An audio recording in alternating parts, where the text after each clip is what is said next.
Lili Schwartz, historiadora, antropóloga, editora, avó, mãe. Como é que você consegue dar conta de tanta coisa? Eu acho que quando a gente faz o que gosta, não é? A gente se diverte muito e eu penso que tenho uma rotina muito determinada, muito dividida. E a vantagem é que todas essas áreas, na minha opinião, uma alimenta a outra. Então, ao invés de uma competir com a outra, o fato dos livros que eu leio para a editora me ajudam a pensar nos meus livros, nas minhas aulas na USP, no meu trabalho em Princeton. E o contrário também é verdade. O fato de eu ser uma acadêmica dentro de uma editora traz outro tipo de informação. E ser avó resolve tudo na vida, né? Você tem tempo para dormir? Eu durmo muito bem, eu acho que essa é a minha vantagem. Eu durmo 8 horas por dia e ainda corro, né? Eu gosto muito de correr, eu tento correr todo dia. Todo dia que eu posso, eu faço a minha corridinha. Dessas funções todas, porque você é 1000 funções, né? Qual é a que mais te agrada? Eu fui na minha vida virando mais historiadora e antropóloga e autora, né? Quer dizer, quando a Companhia das Letras começou, eu nunca fui, o Luiz sempre foi o editor, né? Eu sempre fui aquela que cuidava da área acadêmica, depois eu inventei, junto com o meu doutorado, o Letrinhas, né? A área infantil, cresceu demais, agora é a Júlia que é a publisher e eu acompanho. Então a editora sempre fez essa espécie de balança na minha vida, né?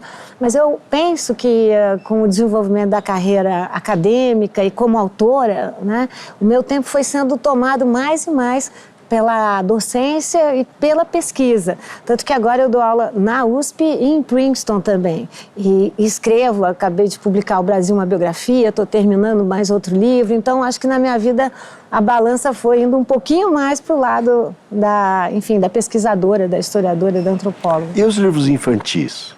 Que peso tem nessa história? Porque você dirige uma área infantil na editora. Não, quem dirige agora é a Júlia, né? É a Júlia. É a minha filha, Júlia, que faz isso com grande autonomia e grande brilho, né?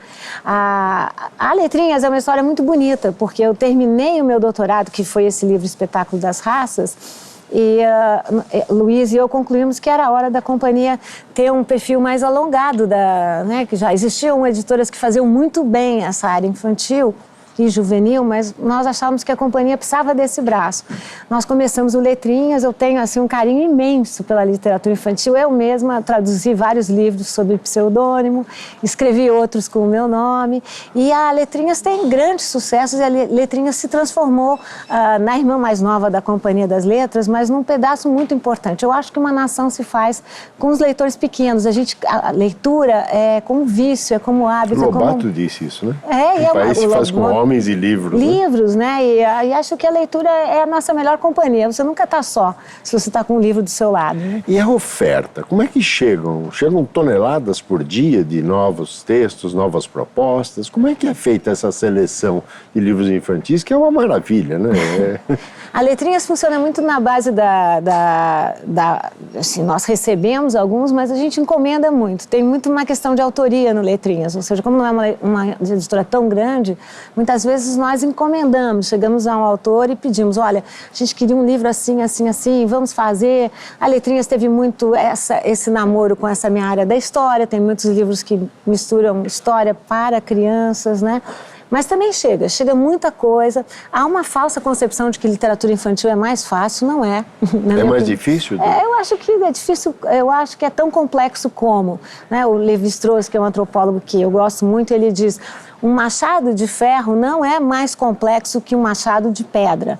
É porque o ferro não é pedra, né? Então eu digo isso, a literatura infantil não em sendo literatura, não é a mesma coisa, ambas são igualmente complexas, mas há aquele folclore de achar que você faz literatura infantil se colocar um diminutivo, né? Se fizer uma situação mais fácil, ao contrário, né? As crianças são muito espertas. Do exterior, Você traduz alguma coisa? Muito, Vem muita coisa? Muito. Quando a Letrinhas começou, a gente começou trabalhando com uma filosofia comum à Companhia das Letras e a muitas editoras, que é essa ideia de que a boa literatura não tem pátria. Não é? E havia um certo preconceito na tradução de infantis, né? Então, tanto que a Letrinhas começou com o Peter Rabbit, né? O Pedro Coelho, e com o Babar, o Elefante Babar, que não tinham sido editados, que foram muito bem no Brasil, né? Então, eu, de fato, defendo essa ideia de que boa literatura é boa literatura. E é a pátria, eu concordo plenamente com isso, não né? É? E a escola? Que papel tem na escolha de editar um livro, de fazer um livro? A escola propõe, a escola chega para vocês, olha, falta um livro de educação sexual para crianças, digamos. Isso acontece? Acontece, assim, não diretamente. Nós temos um departamento de educação que é muito próximo dos professores.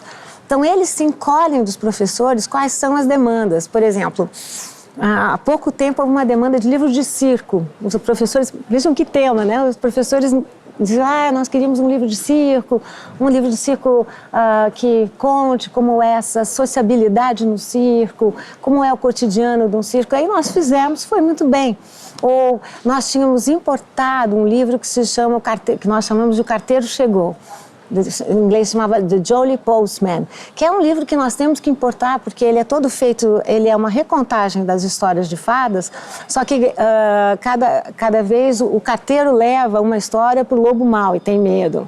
E aí, então a criança abre a carta, lê a carta, e aquela carta de novo volta para o livro, e aí o carteiro tem que levar a carta que o lobo mandou para a Cinderela. A Cinderela abre a carta, olha, e a criança guarda a carta de novo.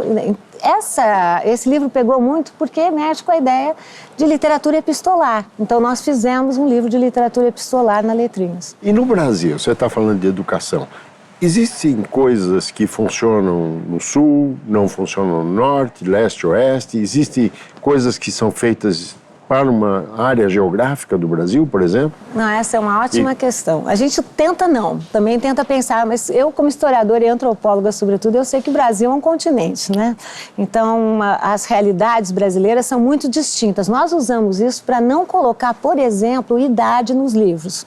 Porque um livro que é lido numa certa faixa etária numa parte do país vai ser lido em outra faixa etária em outra parte do país, por exemplo.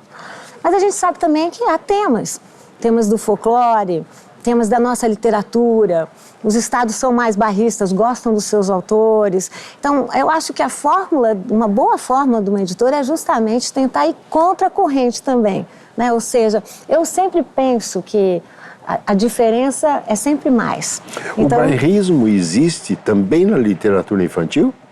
Também existe, claro, você lutar pelos seus autores, que eu não acho obrigatoriamente errado. Eu acho que a boa combinação, o bom equilíbrio é você incluir a pluralidade, né, na identidade. Como é que você joga para os professores, para os alunos, essa ideia de um país tão plural? Só se eles se identificarem com o que é deles, mas também ficarem expostos ao que é diferente.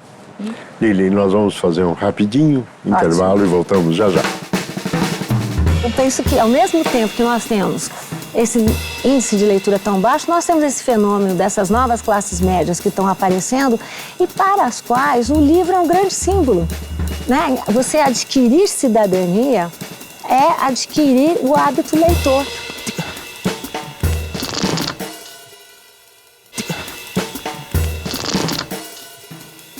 E o MASP? Então, eu estou fazendo parte desse grupo curatorial que o Adriano Pedrosa organizou e eu tenho essa posição de curadora adjunta para histórias. Olha, que então, legal. nós fizemos essa exposição junto com o Fernando Oliva, o Adriano e eu, que chama Histórias da Infância. Vem uma outra que chama Histórias da Sexualidade e depois outra que vai se chamar Histórias da Escravidão. Então, é um projeto muito bacana, muito legal. E quanto tempo ficam? Essa da infância fica até junho. Até junho, aí troca, aí troca, vem tema. outro. Eles têm muitos, né? E nós abaixamos as telas para que as crianças pudessem ver, porque as telas em geral são colocadas numa média de um adulto. Então a criança sempre tem que olhar para cima, né? Certo. Então a gente quer que eles olhem as crianças das telas. Isso, Lili, falávamos de livros infantis, é uma área que eu acho extremamente importante. Existem livros que tem uma demanda maior, que você é capaz de olhar que determinados assuntos têm uma demanda maior no Brasil, ou há preferências? Como é que é feita essa escolha? Eu acho que essa é uma questão que vai temporalmente também. Eu lembro que quando nós começamos a Letrinhas, havia uma demanda muito grande de livros que condensassem temas. Então, livros com histórias sobre as florestas, histórias sobre os gregos, histórias sobre as mulheres. Agora eu penso que nós estamos num momento, enfim, eu penso que a história é filha do seu tempo e a literatura também é filha do seu tempo, além de pautar o seu tempo. Mas eu acho que agora nós estamos num contexto de direitos civis, né? Então, há uma demanda grande de livros sobre questão negra, de livros sobre feminismo, isso nas várias idades, isso que é muito bonito, né? Então, o que você vai fazendo é tentando adaptar um pouco a sua linguagem, a sua forma de comunicar. O que você acha que os pais deveriam fazer, além de dar o exemplo de ler para as crianças? Porque esses são os futuros leitores, né? Conforme você disse. Acho que além de ler, eu penso que os pais devem trazer as crianças... Eles lerem primeiro. Antes de indicar um livro para eles lerem. Eu acho que não obrigatoriamente. Eu acho que é entender, por exemplo, o que é que seu filho gosta. No meu caso, o que é que sua neta gosta. Porque eu tenho 2 netas. Tenho 2 filhos, Júlia e Pedro, eles tinham interesses muito diferentes, então não adiantava você dar nem sempre os mesmos livros funcionam. As minhas 2 netas, elas também elas leem as mesmas coisas, mas elas têm interesses precisos, então ouvir o leitor é muito importante, né? Isso é uma criança também. Como diz, eu gosto muito de um pedagogo que chama Janusz Korczak, que ele diz, a criança não é um vir a ser, ela já é plenamente. Então ouvir qual é o interesse daquela criança faz toda a diferença, não é? Sem dúvida. Vamos falar um pouco da era digital? Vamos. Qual é a importância da era digital? Que futuro você vê nela? Eu estou falando sempre focando em livros. A novidade digital que ela trouxe para o mundo dos livros é essa possibilidade de multiplicar os leitores, né? Eu sou de uma geração que eu preciso do livro físico. Eu gosto muito, né? Eu gosto muito do contato com a folha, gosto muito do cheiro do papel, gosto muito de verificar os tipos, gosto muito de entender como é que a minha leitura está evoluindo, que nem sempre é claro no suporte digital. Mas eu reconheço que esse suporte digital multiplicou as nossas possibilidades de leitura, multiplicou os autores, multiplicou os editores. Por motivos profissionais, eu estou todo semestre nos Estados Unidos lecionando. É impressionante a quantidade de leitores em suporte digital nos metrôs, nos trens, nos ônibus. Há uma facilitação de transporte muito grande, né? Eu não tenho a impressão, e eu posso estar muito equivocada, e posso ser uma otimista ingênua, que a competição vai matar um ou outro lado, né? Como eu sou uma entusiasta da leitura, eu acho que a maneira que nós pegarmos os leitores, tanto melhor. Os alunos de Princeton, por exemplo, eu peço para que eles não sejam leitores de capítulos, porque esse é um perigo. Eles recortam, leem só um capítulo, nem sabem Mas como isso é o não é o livro. copy-paste? É o famoso copy-paste, mas é o nosso papel como educadores, Copiar como e colar, editores. né? Mas o nosso papel como editores, não é? E como educadores, no meu caso também, é forçar as pessoas a entenderem em qualquer suporte qual a importância do livro Você inteiro. está dizendo que leitura e educação andam juntos. Totalmente juntos, não há O como número de separar. leitores por exemplar é muito baixo. O Brasil é esse país, como diz o Tom Jobim, que enfim, não é para principiantes, né? Porque não é mesmo. Eu pergunto a você, Pedro, a gente está aqui nessa sua belíssima livraria, né? Então, o Brasil é um país de baixo número de leitores, no entanto, todos os estrangeiros que vêm, eu levo a livrarias, para as pessoas verem como as livrarias estão repletas, como as livrarias estão cheias de crianças, cheias de pessoas lendo, que sentam aqui nas escadas e leem. Então, é um país paradoxal, é um enigma mesmo, né? É um enigma chamado Brasil, porque eu penso que, ao mesmo tempo que nós temos esse índice de leitura tão baixo, nós temos esse fenômeno dessas novas classes médias que estão aparecendo e para as quais o livro é um grande símbolo, né? Você adquirir cidadania é adquirir o hábito leitor. Então, enfim, eu acho que esse é um país que tem desafios grandes, mas tem potenciais muito grandes, que tem aí uma geração vindo com vontade de ler, porque é uma forma de entrar no jogo cidadão. Esta geração, você diz, que faixa etária que você enxerga? Você tem os pequenos, mas você tem os pequeninos, né? Que, enfim, vamos ver se as escolas continuam nessa função, né? De animar a leitura. Mas teve uma geração que veio aí animada com a leitura, que agora está nos seus 14 anos, 15 anos, 16 anos, que começa a se experimentar. Claro, há aqueles que dizem, não, a entrada do tablet, a entrada do digital é muito ruim. Não é. Eu acho que cabe a gente desafiar, cabe a gente chegar nesse leitor, cabe a gente chegar na linguagem que é deles também e não ter esse tipo de preconceito também. Lili, nós vamos fazer mais um rápido intervalo e voltamos já já. E eu dizia aos meus amigos, a quem for que quisesse ouvir, que eu estava quase grávida do livro. Autores têm isso, né? Você fica grávida de um livro. Chega um momento que você tem que parir o seu livro.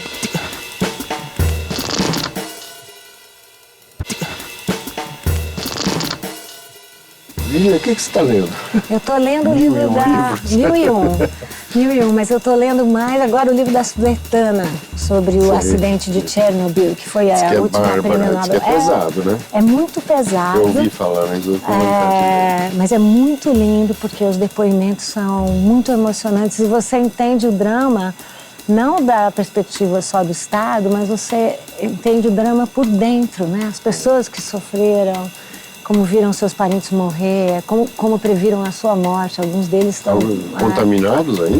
Não, mas é tudo no contexto da contaminação. Impressionante, impressionante. Lili, você é autora de um best-seller, uma biografia do Brasil não autorizada.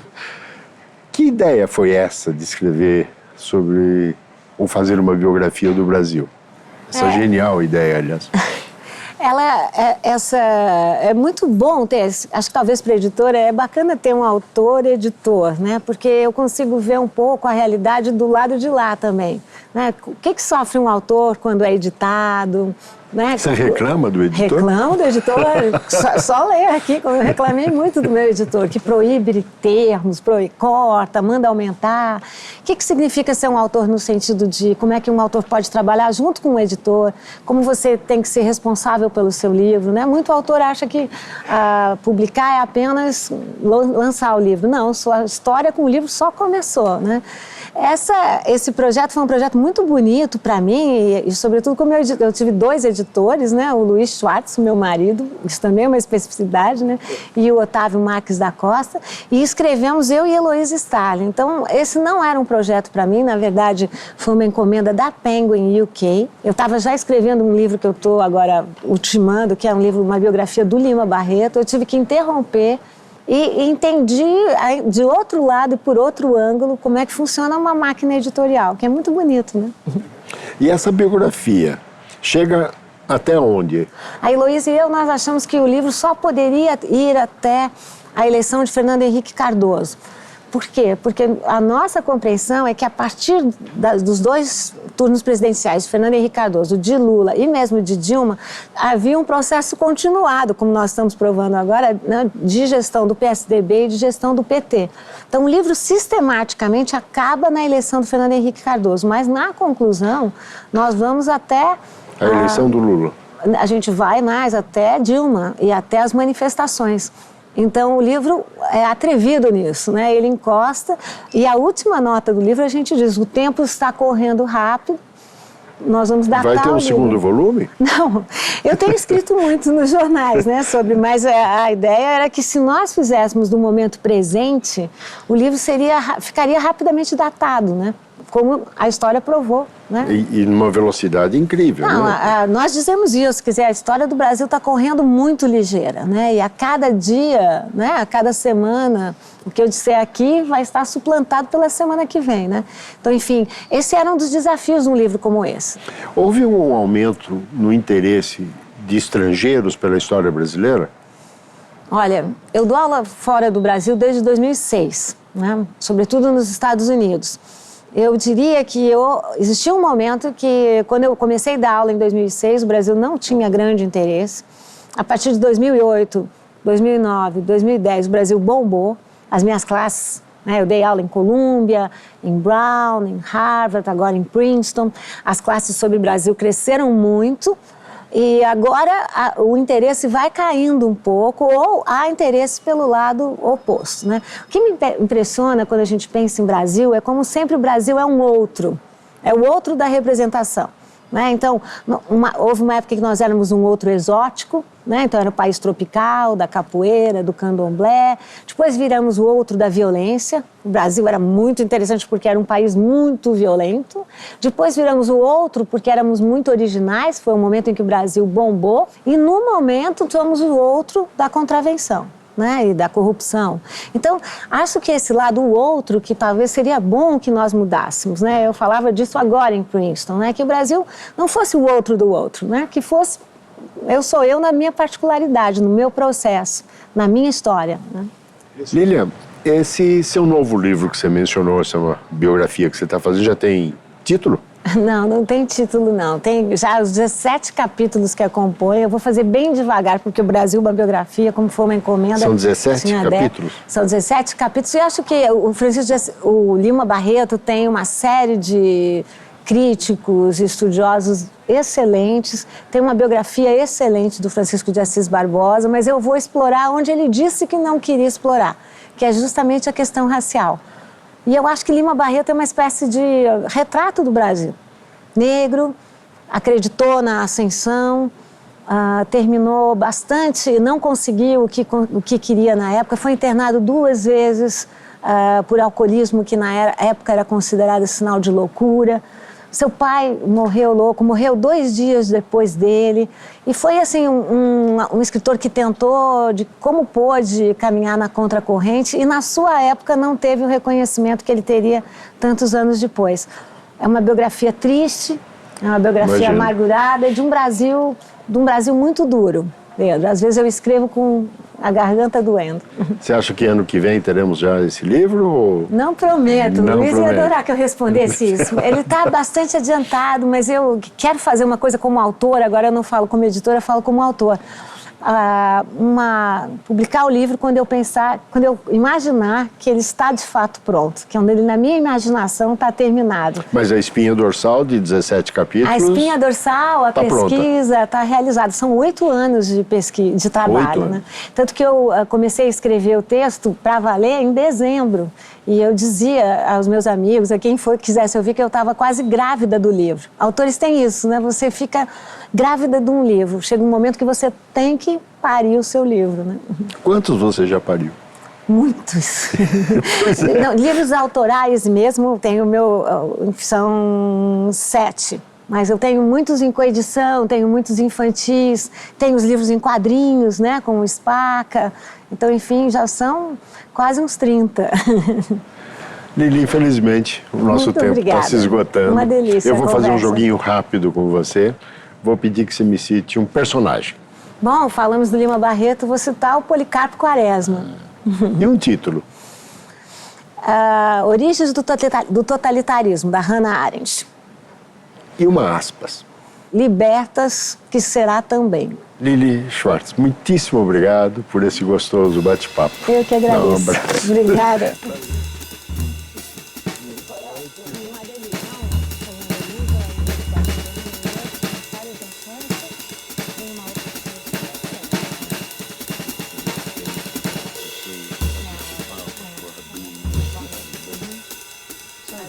Muito mais.